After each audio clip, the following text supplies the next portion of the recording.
let's move on and talk about space. So thank you very much, Mark, for coming and doing this. As Great to be here. usual, I'm going to hand over to you for a bit and let you tell us a bit about the fund.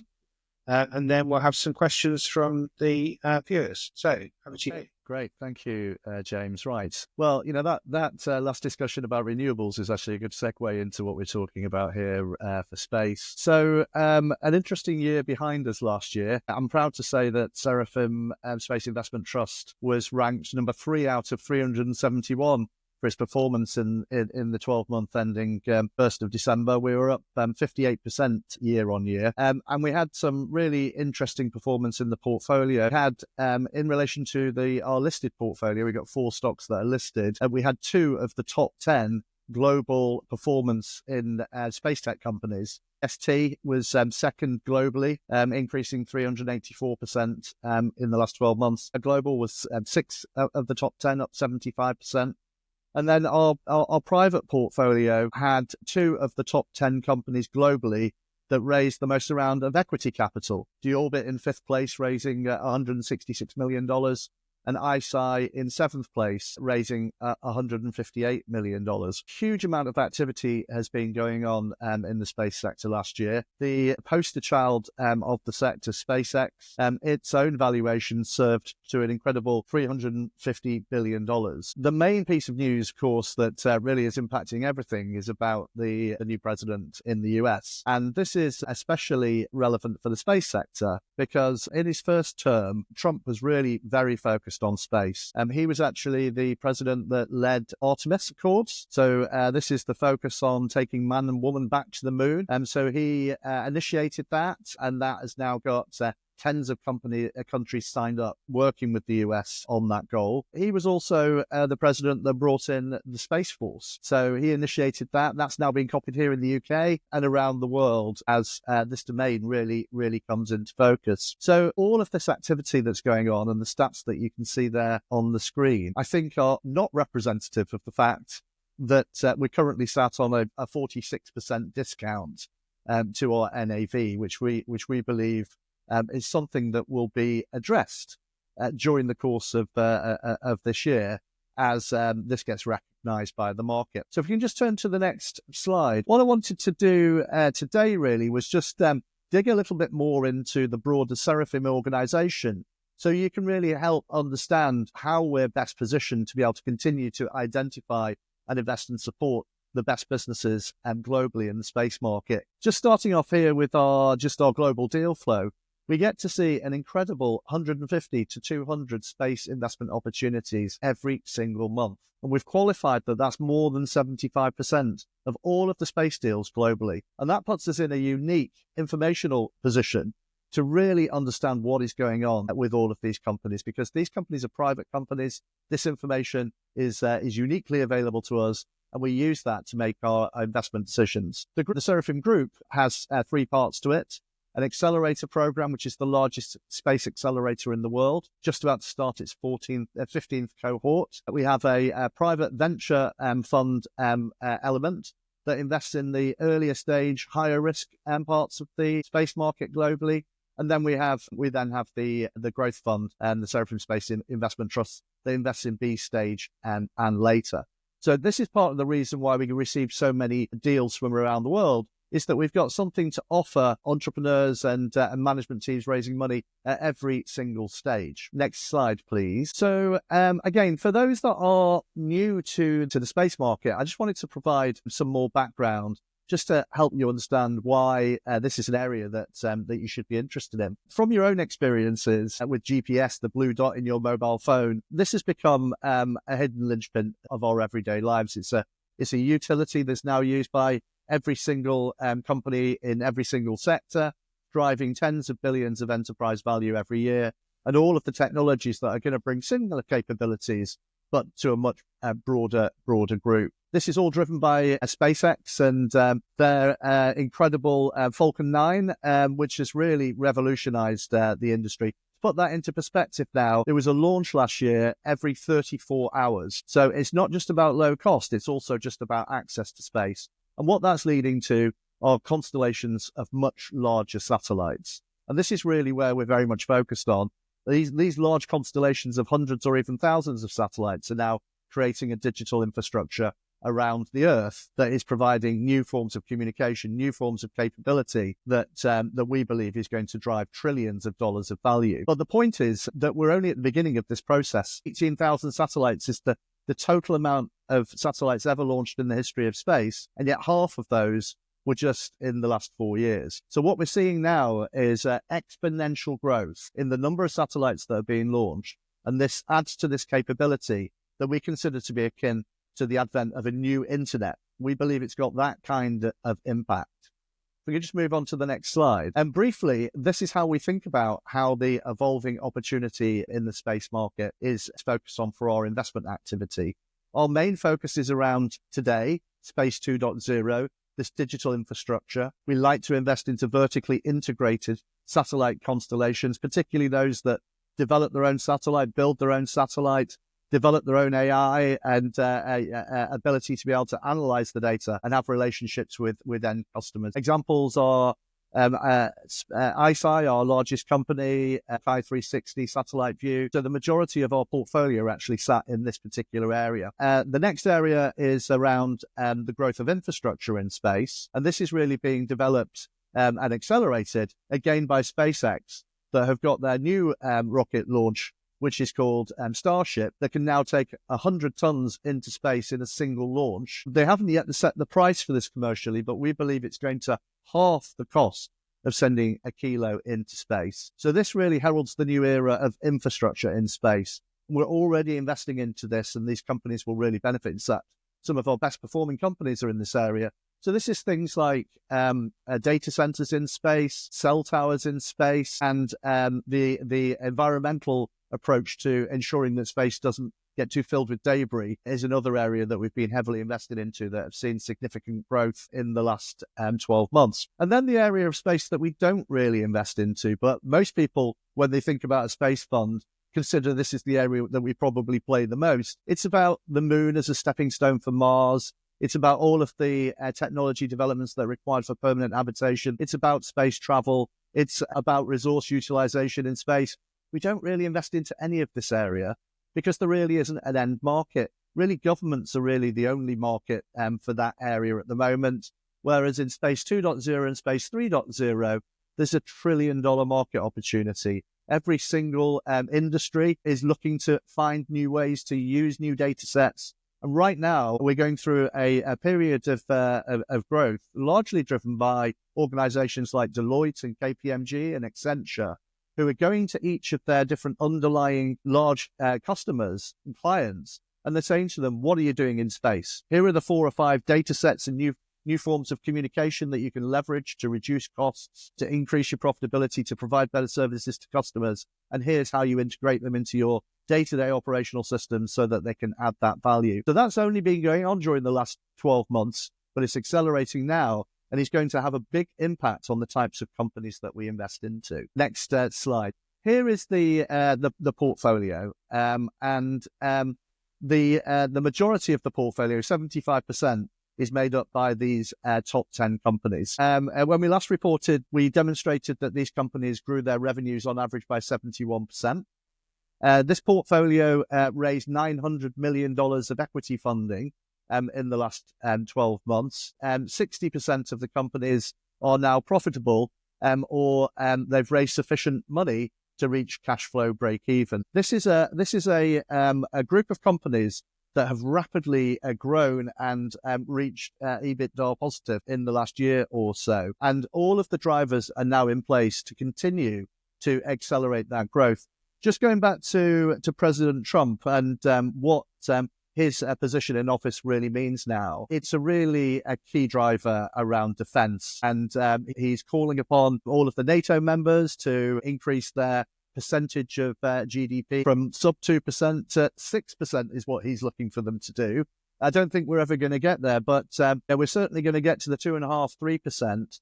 Significant amounts of budgets that are going to be allocated to defense, and space is very much at the tip of the spear for that defense spending. It's about digitized capability, about new forms of communication. It's exactly what is required for modern warfare. And we believe that our portfolio is very, very well positioned to benefit from that. That's part of the reason why they've raised so much money in the last 12 months. We're going to see that start coming through on much more increased revenues during the year ahead.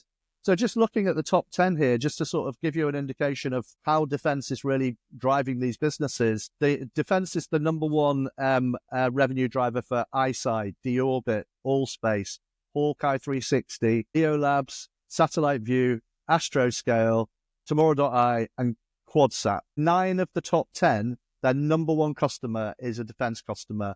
And that whole entire industry has got more budget than we've ever seen before. And we believe that this is going to filter through to these portfolio companies in the year ahead. They're well resourced to deal with that extra interest from customers. And we believe that that is really going to see these companies take off. The other thing, of course, is that defense is a highly acquisitive area.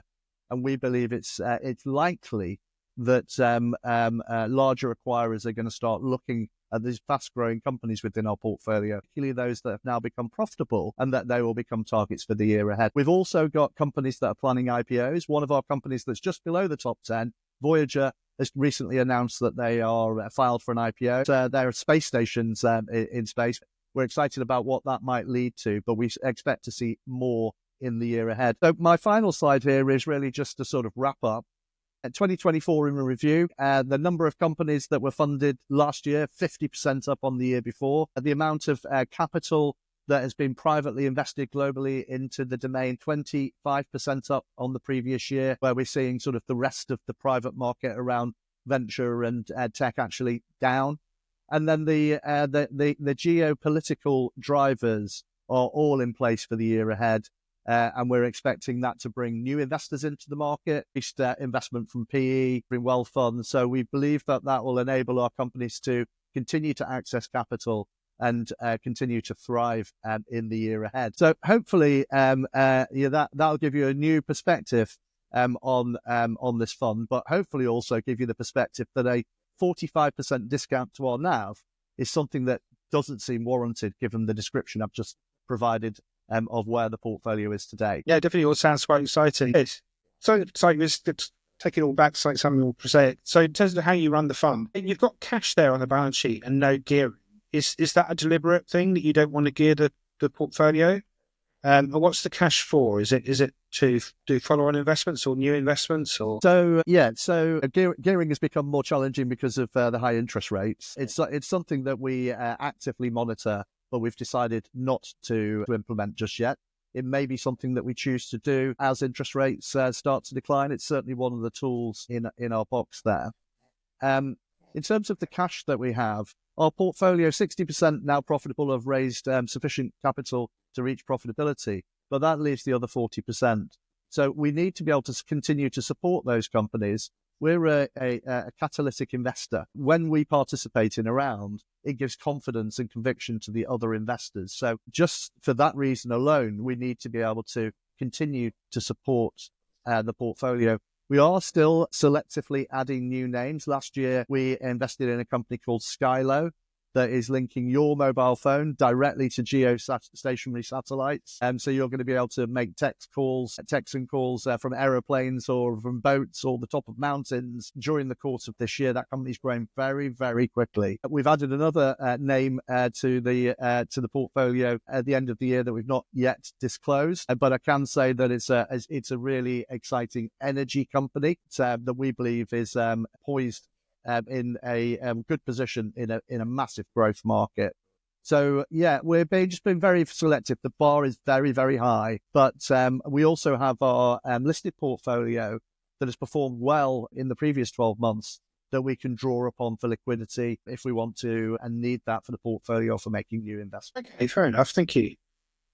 Those new investments, are they coming out of the venture portfolio, or are they things that you sort of found through doing that stuff? So actually, the last two haven't, but as you can imagine, having a venture portfolio with a range of companies where we've really got to know the management team, really understand the risks associated with our business, really understand the competitive environment. When those funding rounds come up, those are ones that we carefully look at. But hopefully it's a sort of good sign that the companies that we are choosing to invest in are not those that are in the portfolio, that we're choosing to identify others that we've just come across as, fantastic new deals and great value opportunities to get into. So hopefully that should give investors confidence that, we're not there just to invest in the portfolio of the private fund. That's definitely not the case. Yeah, fair enough. There's a question here about SpaceX. So would you ever have bought it, I suppose, is probably the best. Yes, I would have bought it all the way around $350 billion valuation. Look, it's a fantastic company. It hasn't put a foot wrong. I truly believe with every bone in my body that it is going to reach a valuation of $1 trillion. I think it's well on the path to get there. And Elon, now with roles in US government clearing the way to make that happen, I think the risks against that have been reduced. So yeah, look, it's a fantastic company. We're not saying that we wouldn't add it to the portfolio. We are really looking to find the next SpaceXs. That's what we set out to do. That was our thesis. So if SpaceX is worth $350 billion today, what are the next best space companies worth? Well, I can tell you the answer to that. The next most valuable space company in the last year has been AST Space Mobile, one of our portfolio companies that we invested in. Well, it was a private company, very early stage. We identified that company, we followed it through. It's now grown to become the second most valuable space company in the world. We, again, truly believe that there are going to be many space businesses valued between 10 and 50 billion over the next 5 years. And we believe that we're already invested into many of those companies that are actually going to be those businesses that are going to reach that kind of scale. And it's largely driven by defense in the first instance, because these budgets are here today. So these companies that are dual use, very few of the companies, in fact, only one company in our top 10 has established themselves as a defense-focused company. The rest of them are commercial companies looking to serve the insurance market, the logistics market, the oil and gas market. They've just turned to focus on defense because there's just so much demand there. So our top portfolio companies today, or those that are sort of now reached EBITDA positive, have revenues from about 50 up to about $250 million. We believe over the short few years ahead that those revenues are going to reach into billions. Great, thank you. Sticking with SpaceX for a minute, so obviously a big chunk of the value of that is Starlink. Yes. Is Starlink, is that a sort of a one-horse race that there's only one winner in that? Because I think the question here is about Eutelsat and SES. Yeah. So both of which are shareholders and backers of Seraphim. So very recently there's been an announcement by the European Space Agency and the EU Commission that they've committed 11 billion euros to build out a equivalent to Starlink. And they're likely to use the Eutelsat's OneWeb as an initial base and then build upon that. You've then got, on top of that, you've then got Amazon with their Project Kuiper. So that's been talked about for a long, long time. Again, they're looking to put up thousands of satellites to rival SpaceX. They've just started to launch that. Like SpaceX, they have their own launch capability, which is called Blue Origin. In fact, they've just, in the last month, launched successfully their first commercial rocket. They've now got certification to do that. So they're positioned the same as SpaceX to rapidly put up that constellation. And then there's a myriad of other commercial operators looking to do the same thing. So there is going to be a mesh network of new telco capability that's really going to really drive telecommunications market. It's really going to change the mobile network operators market. We think it's highly disruptive to that particular industry. That's only now just being recognized by those players in those markets, with the likes of AT&T and Verizon and T-Mobile now, rapidly scrambling to get involved with some of the leading companies within this new space market, including our portfolio companies. We've just had $400 million invested into AST, 3 times oversubscribed. Again, those are the types of names that are involved with backing this company. Then, obviously, government plays a big role in this sector. There's questions here too about is this a space race between the US and the major powers, and also, are you interested at all in what's going on in places like India? So yes, so it is a space race. The space race is largely between US and China. In terms of space-based capability, they're about neck and neck. So that's really worrying to the Trump team and the overall sort of defense community in space. So This is why they're doubling down, but they're recognizing that it's small, innovative companies that have got this technology that they need to give them that technology advantage. So the US is literally doubling down in order to be able to do that. The statistics in 2024 were worrying for the US. In the first half of the year, for the first time ever, there was more investment privately in the space market from Asia than there was in the US. By the time that we got to Q3 and Q4, that had normalized, but it's just sort of representative of this race that's going on. And then you've got Europe not wanting to be left behind. An example is that $10 billion that they've just committed. So Europe has got a rapidly growing space industry. And then in relation to India, it's one of the most exciting markets out there. They're really well positioned to sort of pick up where China is losing, and space is a huge part of their heritage. They've already got a giant space industry. They've got their own launch capability. They've got a community of well-qualified pool of talent. So there is a burgeoning group of companies that are emerging there. We've already made our first investment into one through SSIT called Pixel, and that we did that in their seed round, and they're now recognized as one of the top 3 Indian space companies. So again, just more evidence that we can spot these companies early through our information asymmetry and then continue to back them through that next scale. So I would be watching this space because it's highly likely we're going to be adding more Indian companies into the portfolio in the years ahead. Okay, thank you. Just taking the portfolio, a couple of questions on specific stocks. Can you tell us a bit more about Leo Labs? Yes. So Leo Labs is a ground-based radar. What they do is they look up into space and they're able to identify an object the size of a 2-pence piece from 1,000 kilometers away. They're then able to track that in real time as it races around our planet at 17,000 miles per hour. And that 2-pence piece is equivalent to a piece of debris. And as it gets larger, satellites. So effectively what they're doing, they've now got 9 ground-based radars around the world. And what that effectively provides is vision and visibility to debris and satellites in space. So they now count more than 75% of all of the operators in low Earth orbit as their customers. They're the market leader. And effectively what they provide is a Google map of space, where everything is. So this is the reason why all the operators have to use them. They are the de facto data set. It's also a requirement now for the regulators to use them, because previously they couldn't even see the assets that they were regulating and that they are ultimately responsible for. That's rapidly led. And so in the last 12 months alone, we've seen the first ever fine that's been given to a satellite operator for not moving their satellite out of their orbit within the time frame that regulator had allowed. So we're going to see more of that. And then the other participant there is the insurance companies. And again, they're able to see the assets that they've got insured. They're able to monitor how the operator behaves and how much they take care to move those satellites out of the way of any oncoming danger. And then that will have an impact on their future premiums that they pay. So this is a massive multi-billion-dollar growth market, and Leo Labs is very much at the forefront of that, growing very quickly. Correct me if I'm wrong, wasn't part of its role going to be to be moving those satellites around? Correct, yes. So D-Orbit is today more of a sort of launch company.